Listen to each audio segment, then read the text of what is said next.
저는 정분이입니다. 72살이죠. 이 작은 시골 동네에서 평생을 살아왔습니다. 새벽 4시면 어김없이 일어나 식당 문을 열었죠.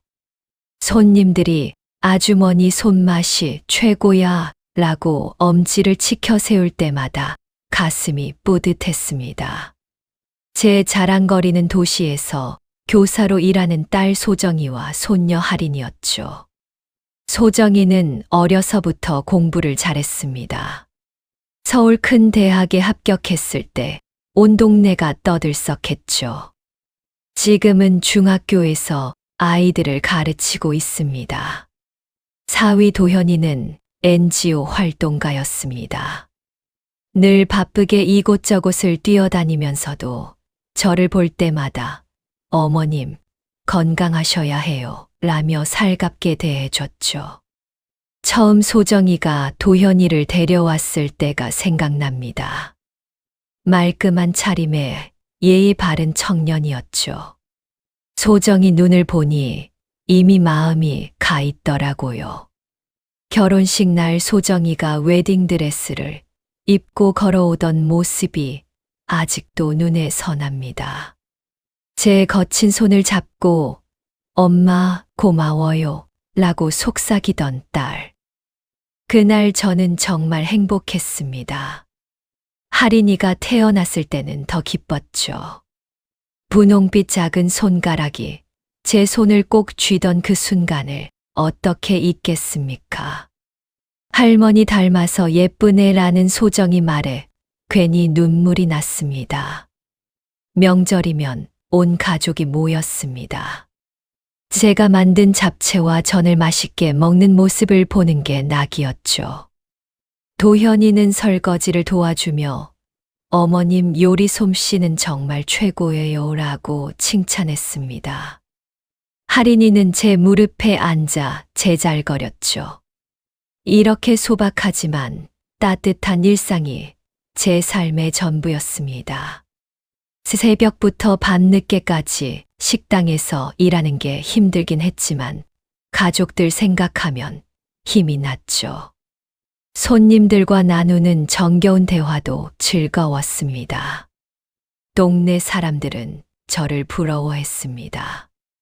딸이 교사의 사위도 착하고 손녀까지 예쁘니 복 받으셨네요 라는 말을 들을 때마다 겸연쩍으면서도 기분이 좋았죠. 정말 그랬습니다. 저는 복 많은 사람이었습니다. 매주 일요일이면 소정이가 전화했습니다.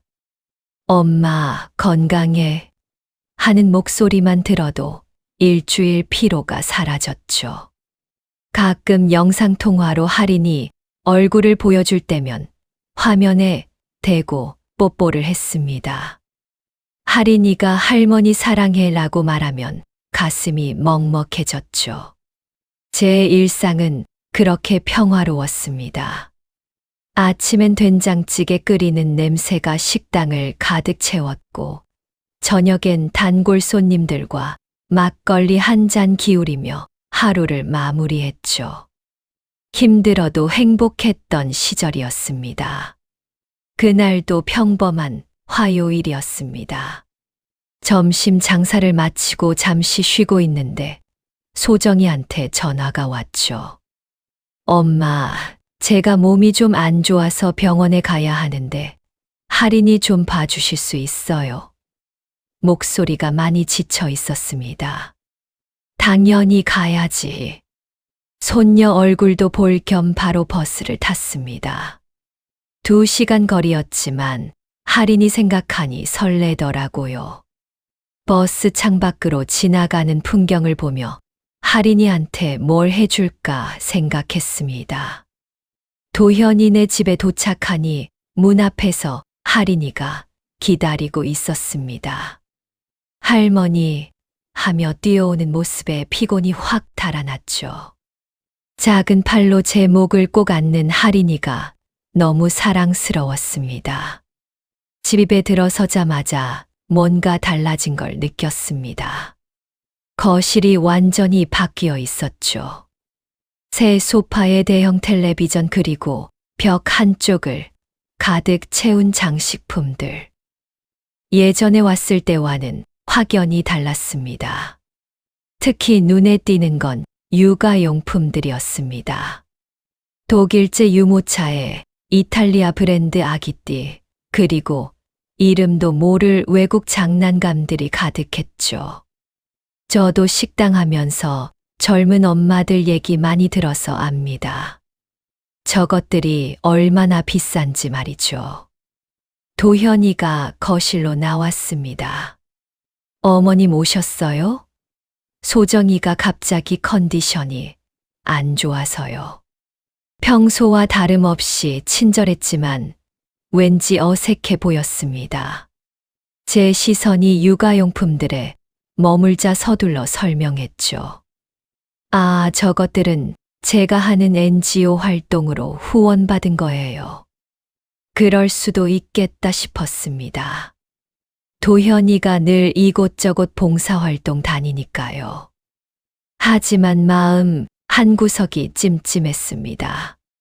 교사인 소정이와 NGO 활동가인 도현이 월급으로는 감당하기 힘든 사치품들이었거든요. 할인이와 놀아주며 집안을 둘러봤습니다.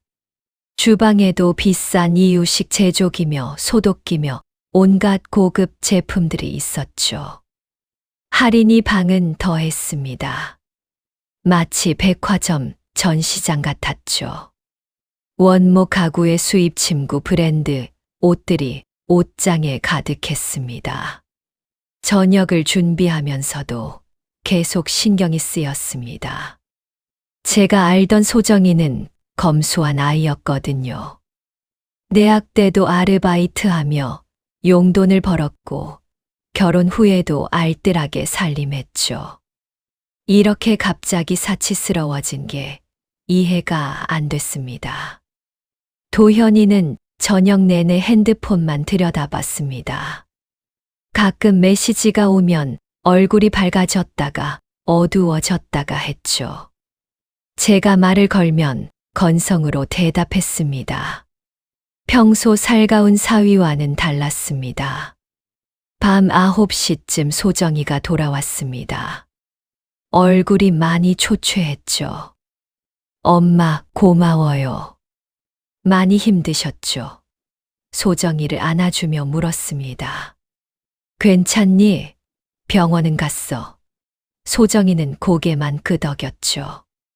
뭔가 더 묻고 싶었지만 지친 얼굴을 보니 차마 못 물었습니다. 집으로 돌아오는 버스 안에서 계속 생각났습니다. 그 많은 고급 육아용품들과 도현이의 어색한 표정, 그리고 소정이의 지친 얼굴까지. 뭔가 이상했습니다. 하지만 뭐가 이상한지 콕 집어 말할 수는 없었죠. 그저 마음 한구석이 불편할 뿐이었습니다. 일주일 후 다시 소정이한테 연락이 왔습니다. 이번엔 하루 종일 할인일을 봐달라는 부탁이었죠. 학교 중요한 행사가 있다면서요. 당연히 갔습니다. 손녀 얼굴 보는 게 얼마나 기쁜데요. 아침 일찍 도착했더니 소정이는 이미 나간 뒤였습니다. 도현이가 문을 열어줬죠. 어머님 일찍 오셨네요. 저도 곧 나가야 해서요. 서둘러 옷을 챙기더니 현관문을 나섰습니다. 할인이는 아직 자고 있었죠. 조용한 집안을 둘러봤습니다. 거실 테이블 위에 서류들이 어지럽게 놓여 있었죠. 정리하려다가 한 장을 집어들었는데 육아용품 온라인 쇼핑몰 주문서였습니다. 금액을 보고 깜짝 놀랐죠. 300만 원이 넘는 유모차 주문서였습니다. 이미 거실에 비싼 유모차가 2대나 있는데 또 산다고? 이상했습니다. 서류를 더 살펴보니 비슷한 주문서가 여러 장 있었죠. 다 다른 날짜에 주문한 것들이었습니다. 같은 제품을 여러 개씩 주문한 것도 있었고요. 할인이가 깨어나 울음소리가 들렸습니다. 얼른 가서 안아줬죠. 기저귀를 갈아주고 아침을 먹였습니다. 할인이와 놀아주다가 빨래를 하기로 했습니다. 세탁기 옆 바구니에 빨랫감이 쌓여 있었거든요. 빨래를 분류하다가 이상한 걸 발견했습니다. 아기 옷 여러 벌이 택도 떼지 않은 채 망가져 있었죠. 새 옷인데 흙탕물이 묻어 있고 칼자국까지 나 있었습니다. 마치 일부러 망가뜨린 것 같았죠. 손이 떨렸습니다. 이건 정상이 아니었죠. 누가 새 옷을 이렇게 망가뜨립니까? 그것도 비싼 브랜드 옷들을요. 할인이가 입은 흔적은 전혀 없었습니다. 사이즈도 할인이한테는 너무 컸고요. 등골이 서늘해졌습니다. 뭔가 무서운 일이 벌어지고 있는 것 같았죠. 망가진 옷들을 하나하나 살펴봤습니다. 다 비싼 수입 브랜드였습니다. 왜 이런 옷들을 망가뜨렸을까? 도현이가 한 일일까, 소정이가 한 일일까? 주변을 더 살펴봤습니다. 다용도실에 들어가니 박스들이 쌓여 있었죠. 열어보니 새 육아용품들이 가득했습니다. 포장도 뜯지 않은 장난감, 옷 신발들. 왜 이렇게 많이 사놓고 쓰지도 않는 걸까요? 머릿속이 복잡해졌습니다. 뭔가 잘못되고 있다는 건 확실했죠. 하지만 뭐가 잘못된 건지 정확히 알 수 없었습니다. 소정이한테 물어봐야 하나 고민했지만 섣불리 말하기가 겁났습니다. 망가진 옷 중 하나를 몰래 가방에 넣었습니다. 증거가 필요할 것 같았거든요. 나머지 빨래는 그대로 둔 채 할인이와 시간을 보냈습니다. 하지만 내내 마음이 불안했죠. 오후에 도현이가 먼저 들어왔습니다. 어머님 할인이는 잘 있었어요? 평소처럼 물었지만 제 눈엔 다르게 보였습니다. 뭔가를 숨기고 있는 사람의 표정이었죠. 저는 아무렇지 않은 척 대답했습니다. 그럼 우리 할인이 천사지. 소정이가 돌아온 건 저녁 늦게였습니다. 많이 지쳐 보였죠. 저는 준비해둔 저녁을 차려주고 집으로 돌아왔습니다.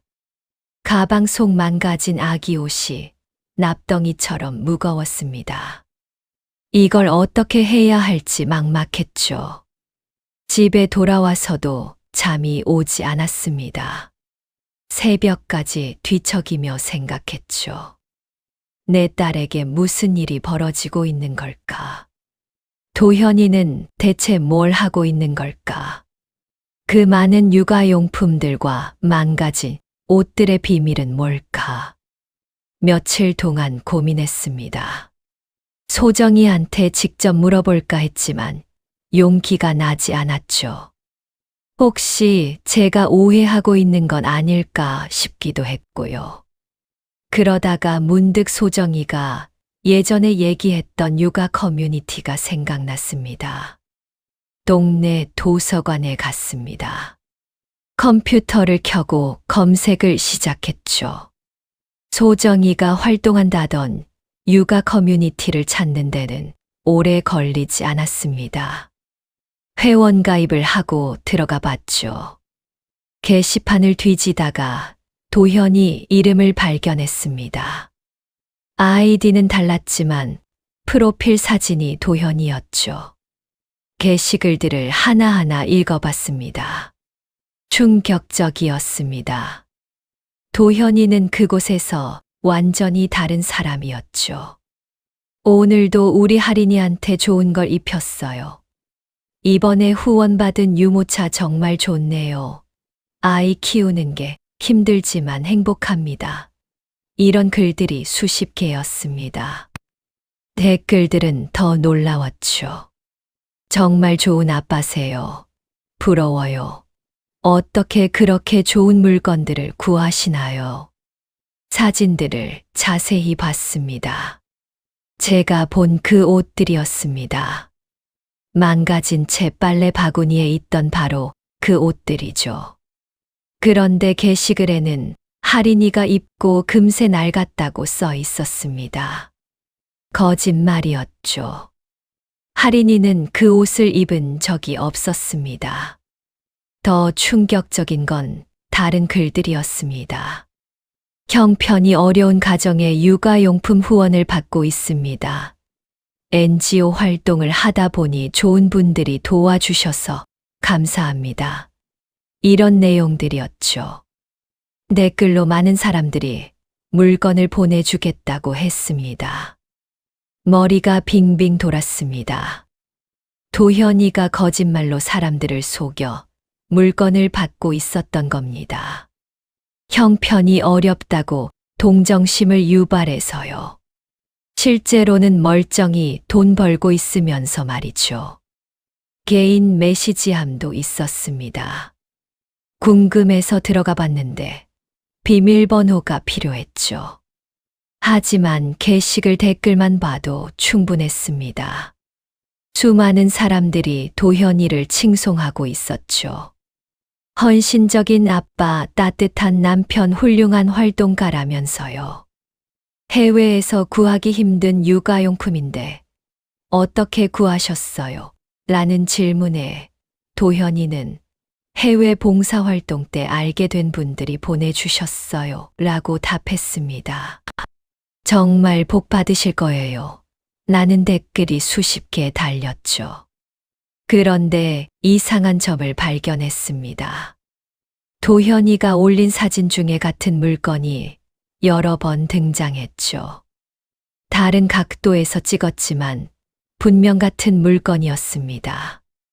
그런데 게시글에는 각각 다른 아이한테 주었다고 써 있었습니다. 퍼즐이 맞춰지기 시작했습니다. 도현이는 후원받은 물건들을 실제로 쓰지 않고 있었죠. 사진만 찍어서 올리고 물건은 따로 보관하고 있었던 겁니다. 그렇다면 그 물건들을 어떻게 했을까요? 화면을 보며 눈물이 났습니다. 내 사위가 이런 사람이었다니. 소정이는 이 사실을 알고 있을까? 알면서도 모른 척하는 걸까? 아니면 정말 모르는 걸까? 할인이 생각에 가슴이 미어졌습니다. 도서관을 나와 집으로 걸어오는 내내 생각했습니다. 이제 어떻게 해야 할까? 소정이한테 말해야 하나? 경찰에 신고해야 하나? 아니면 도현이를 직접 만나 따져야 하나? 모든 게 막막했죠. 집에 와서 망가진 아기 옷을 다시 꺼내봤습니다. 이제야 이해됐죠. 도현이가 일부러 망가뜨린 겁니다. 사용한 것처럼 보이려고요. 새 물건을 헌 것처럼 속이려고 일부러 더럽히고 찢은 거였습니다. 분노가 치밀었습니다. 어떻게 이럴 수가 있을까? 선한 사람들의 마음을 이용해 사기를 치다니. 그것도 아이를 핑계로 삼아서 말이죠. 도현이의 진짜 얼굴을 본 것 같았습니다. 혼자서는 해결할 수 없다는 걸 깨달았습니다. 제가 아는 건 한계가 있었죠. 온라인 세계는 너무 복잡했고 도현이가 정확히 뭘 하는지 알아내기 어려웠습니다. 그때 한 사람이 떠올랐죠. 윤세라라는 아이였습니다. 3년 전 제 식당에서 아르바이트 했던 여자애죠. 컴퓨터를 정말 잘 다뤘습니다. 지금은 IT 회사를 운영한다고 들었죠. 가끔 식당에 들러 인사하곤 했습니다. 세라 연락처를 찾아 전화했습니다. 세라야, 나 분이 아줌마인데. 아줌마 오랜만이에요. 잘 지내셨어요? 반가워하는 목소리가 들렸죠. 세라야, 좀 만날 수 있을까? 부탁할 게 있어서. 그럼요, 언제든지요. 다음 날 세라를 만났습니다. 카페에서 마주 앉아 지금까지 있었던 일을 설명했죠. 세라는 진지하게 들었습니다. 아줌마 정말 힘드셨겠어요. 제가 도와드릴게요. 세라는 노트북을 꺼냈습니다. 먼저 그 육아 커뮤니티를 자세히 조사해 볼게요. 손가락이 키보드 위에서 춤을 췄죠. 화면의 숫자와 글자들이 빠르게 지나갔습니다. 저는 뭐가 뭔지 하나도 몰랐지만 세라는 집중해서 작업했습니다. 아줌마, 이것 좀 보세요. 세라가 화면을 돌렸습니다. 사위분이 여러 개의 아이디를 사용하고 있어요. 다 같은 사람인데 다른 사람인 척하면서 활동하고 있네요. 충격이었습니다. 도현이는 4-5개의 다른 신분으로 활동하고 있었죠. 어떤 아이디로는 싱글맘이라고 했고, 다른 아이디로는 장애아동 아빠라고 했습니다. 다 거짓말이었죠. 그리고 이것도 보세요. 세라가 다른 화면을 보여줬습니다. 중고거래 사이트에서도 활동하고 있네요. 육아용품을 판매하고 있어요. 제가 본 그 물건들이었습니다. 구원받았다던 바로 그 물건들을 팔고 있었죠. 거래 내역을 추적해 봤는데요. 세라가 설명을 이어갔습니다. 지난 6개월 동안 수천만 원어치를 팔았네요. 계좌도 여러 개 사용하고 있고요. 손이 떨렸습니다. 도현이가 이렇게 체계적으로 사기를 치고 있었다니. 그것도 6개월이나 계속해서 말이죠. 소정이는 정말 모르는 걸까? 알면서도 방치한 걸까? 아줌마, 이건 명백한 사기예요. 세라가 단호하게 말했습니다. 선의의 기부를 악용한 범죄죠. 증거를 더 모아서 신고해야 해요. 어떻게 해야 할까? 제가 물었습니다. 세라는 잠시 생각하더니 말했죠. 함정을 파보는 게 어떨까요? 확실한 증거를 잡아야 하니까요. 세라의 계획은 간단했습니다. 해외 후원자를 가장해서 도현이한테 접근하는 거였죠. 국내에서 구하기 힘든 한정판 육아용품을 기부하겠다고 제안해서 도현이의 반응을 보는 겁니다. 제가 가짜 이메일 계정을 만들게요. 세라가 다시 노트북을 두드렸습니다. 캐나다에 사는 교포라고 하고 고급 유모차를 기부하겠다고 할게요.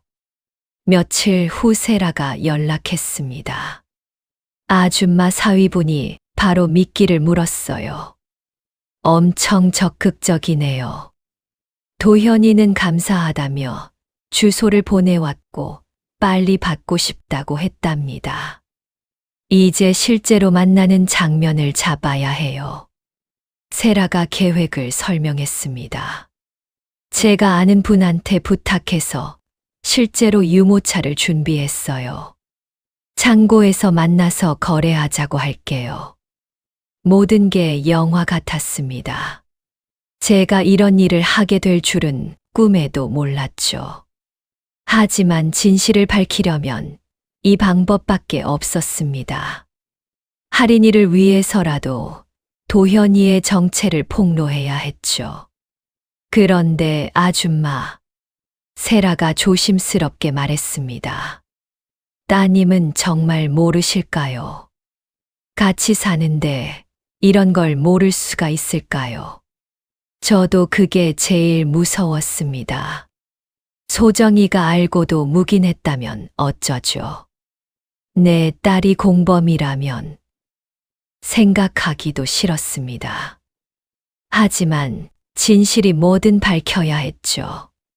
세라와 치밀하게 계획을 세웠습니다. 가짜 후원자는 캐나다, 토론토에 사는 교포 사업가로 설정했죠. 한국의 어려운 가정을 돕고 싶다는 마음에서 고급 육아용품을 기부한다는 스토리였습니다.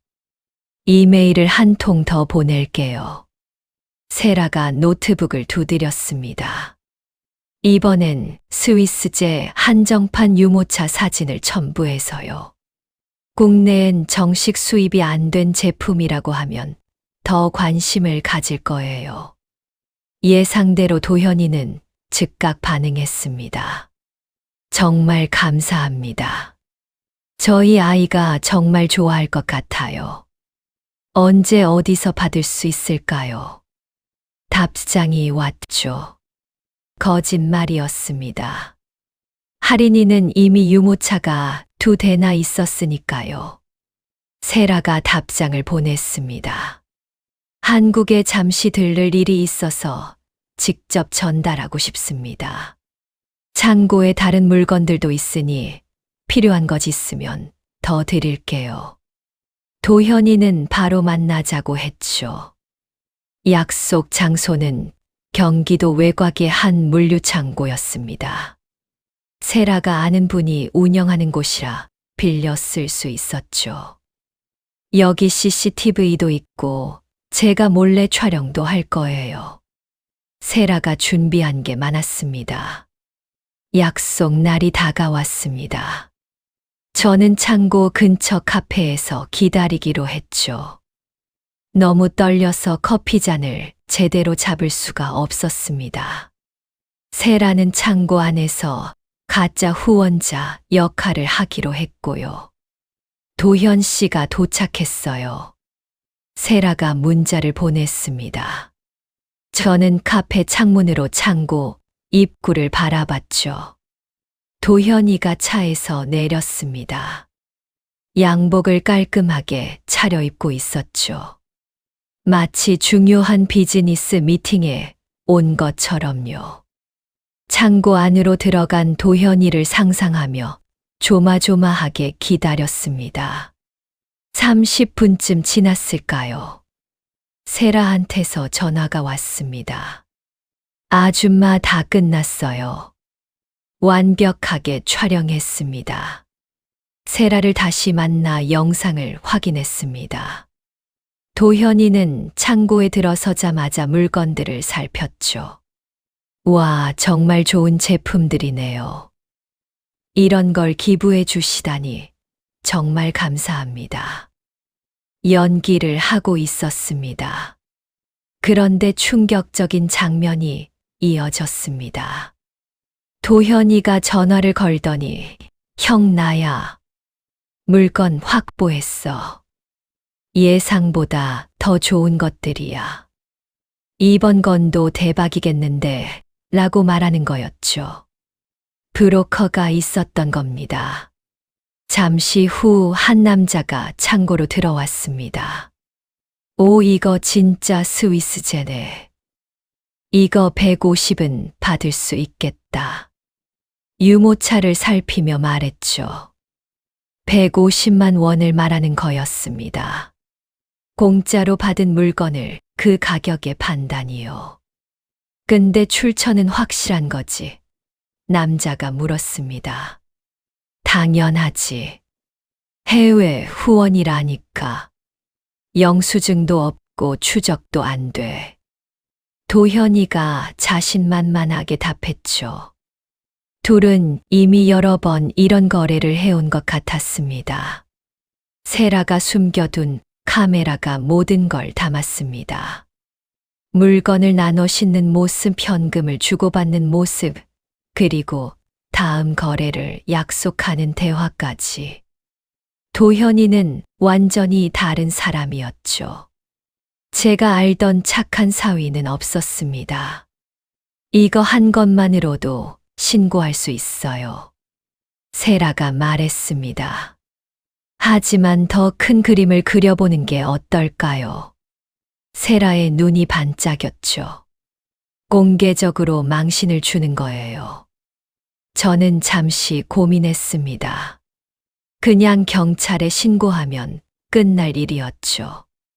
하지만 도현이가 그동안 속였던 선한 사람들을 생각하니 화가 났습니다.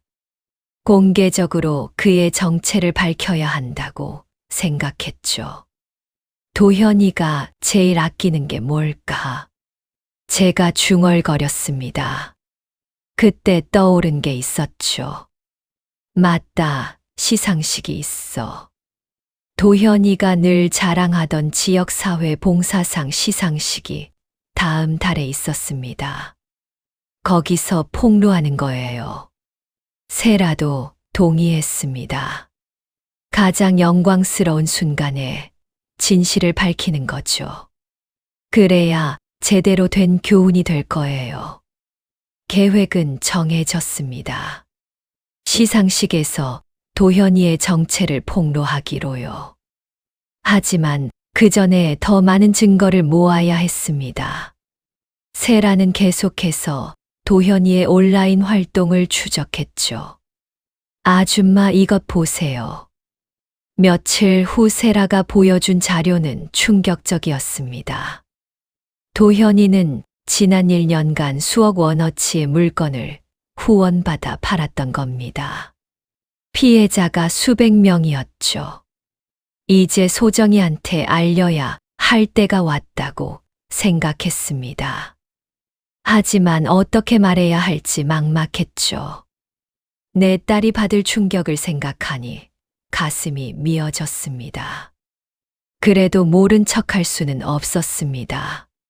시상식이 일주일 앞으로 다가왔습니다. 도현이는 들떠 있었죠. 소정이가 전화로 얘기해 줬습니다. 엄마 도현 씨가 이번에 큰 상을 받아요. 지역사회 봉사 대상이래요. 딸의 자랑스러워하는 목소리에 마음이 아팠습니다. 세라와 마지막 준비를 했습니다. 시상식장 스크린에 영상을 띄울 수 있도록 준비했어요. 세라가 USB를 보여줬죠. 시상식 담당자분께 미리 양해를 구했습니다. 특별 영상이라고 했어요. 그 담당자는 세라의 지인이었습니다. 정확한 사정은 모르지만 중요한 영상이니 꼭 틀어달라고 부탁했다고 하더군요. 도현 씨가 상 받으시고 소감 발표할 때 틀 거예요. 시상식 전날 밤 저는 소정이를 만났습니다. 엄마 갑자기 무슨 일이에요? 소정이가 물었죠. 저는 망가진 아기 옷을 꺼내 보였습니다. 이게 뭔지 알아? 소정이의 얼굴이 하얗게 변했습니다. 엄마 이건 말을 잊지 못했죠. 너도 알고 있었구나. 제가 말했습니다. 소정이는 고개를 떨구고 울기 시작했습니다. 처음엔 몰랐어요. 소정이가 울먹였습니다. 나중에 알게 됐는데 어떻게 해야 할지 모르겠더라고요. 할인이 아빠인데 신고할 수도 없고 딸의 눈물에 저도 같이 울었습니다. 내일 시상식에서 모든 게 밝혀질 거야. 제가 말했습니다. 소정이는 놀란 눈으로 저를 봤죠. 엄마가 뭘 어떻게. 너는 할인이 데리고 집에 있어. 내가 다 처리할게. 시상식 당일이 왔습니다. 큰 호텔 연회장에서 열렸죠.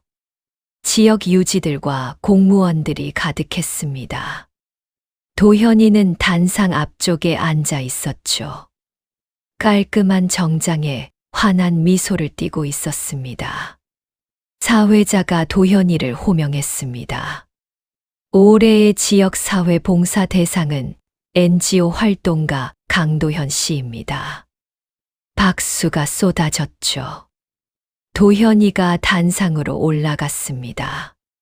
트로피를 받고 활짝 웃었죠. 먼저 이런 영광스러운 상을 주셔서 감사합니다. 도현이가 마이크를 잡았습니다. 저는 그저 어려운 이웃들을 도왔을 뿐인데 이런 큰 상까지 주시니 눈물을 글썽이며 연기했죠. 바로 그때였습니다. 갑자기 대형 스크린에 영상이 떴죠. 창고에서 브로커와 거래하는 도현이의 모습이었습니다. 이거 150은 받을 수 있겠다는 음성이 장내에 울려 퍼졌습니다. 장내가 술렁였습니다. 도현이는 당황해서 스크린을 쳐다봤죠. 이어서 온라인 커뮤니티 게시글들이 화면에 떴습니다. 여러 개의 가짜 신분으로 활동하는 증거들이었죠. 저건 뭐야? 사기꾼이었어. 수군거리는 소리가 커졌습니다. 도현이는 마이크를 떨어뜨렸죠. 얼굴이 새빨개졌다가 새파래졌습니다. 이건 오해입니다. 제가 설명할게요. 더듬거렸지만 아무도 듣지 않았죠.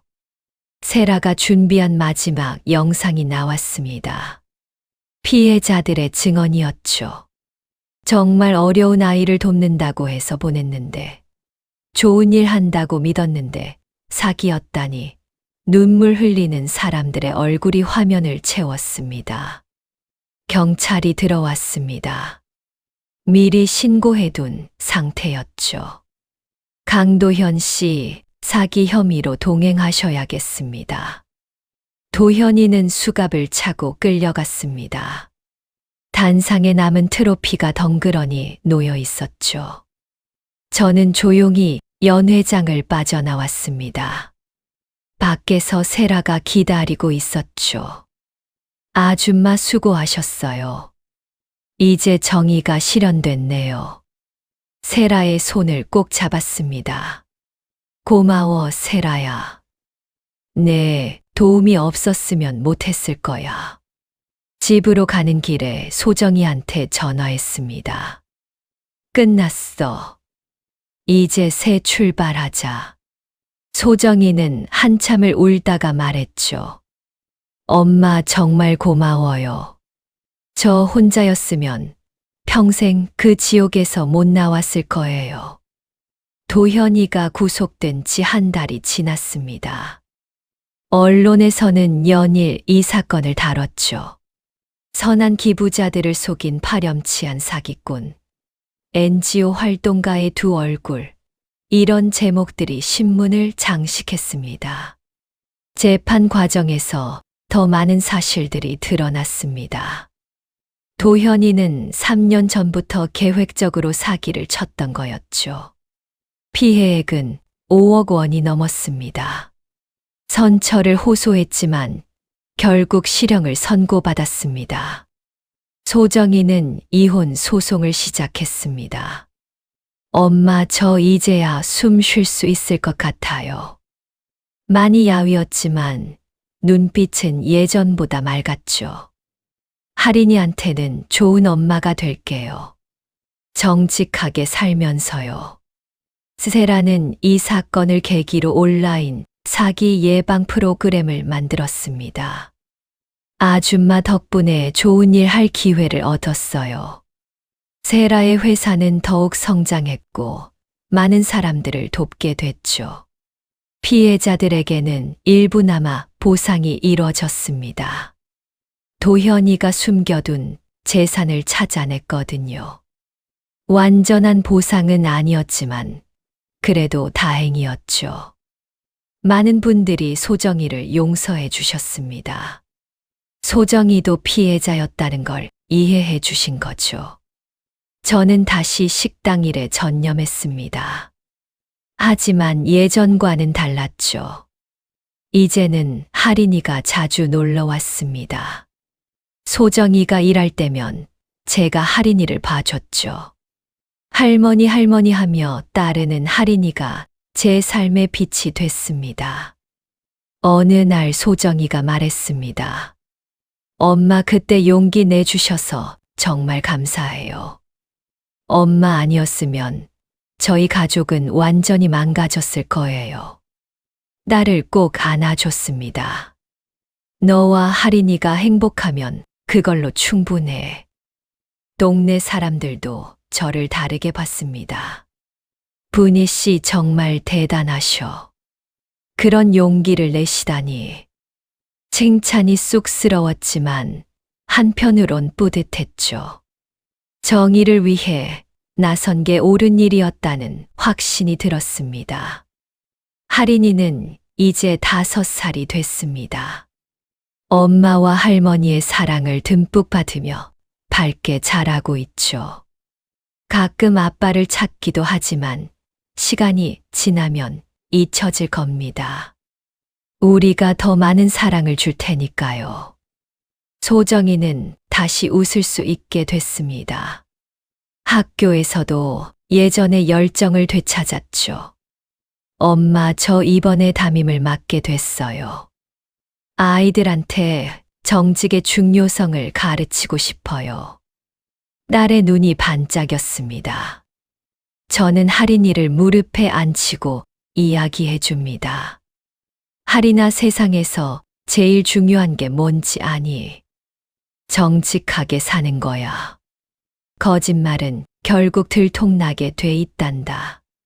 하린이는 고개를 끄덕였죠.